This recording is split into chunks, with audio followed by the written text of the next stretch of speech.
মানুষের স্বভাব হলো এটাই যে তিনি নিজের প্রত্যেক পরিশ্রমের প্রতিফল প্রার্থনা করেন।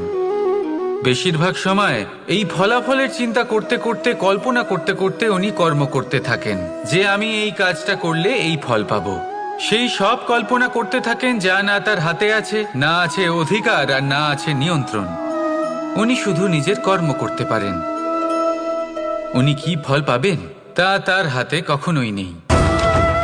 তাই আপনিও শুধুমাত্র কর্ম করতে থাকুন, ফলের চিন্তা করবেন না। মনে রাখবেন, শিকড় এবং শাখা যেভাবে একে অপরের সাথে জড়িয়ে, সেইভাবেই একে অপরের সাথে জড়িয়ে কর্ম এবং ফল।